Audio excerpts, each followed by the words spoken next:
Myanmar के Ethnic Armed Organization EAO, Chain Defense Force, People's Defense Force के Anti-Junta Rebel Chamaromna, ngarang Mizoram के Champhai District के Jakhau Tharga Lonaba mafamda Chathakiba attackta Thawai Hignaba Mizoram lomda chenshillakhiba Myanmar Army Officer ani yaona personal nifu airlift touduna Moreh da puraklaba matung manga shuba Assam Rifles na Myanmar के Tamu Town phaoba thindokkhre haidi Myanmar Army personnel singadu ngasi ayuk pung tararom tarakpa duwaida Indian Air Force ke Mi-17 helicopter amana Mizoram ge Jakhau Tharda ki airlift tauduna Technopole district ke Moreh border town da leiba manga shuba Assam Rifles ke camp ta puraklaba matung Myanmar ke Tamu Town phaoba thindokkhre haidi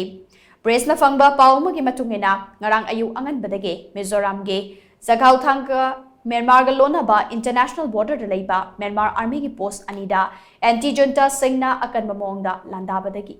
mayok na bangamdaduna Mizoram da leiba Indian authority ga pau faunaduna Myanmar army singadu changjafam lokhibane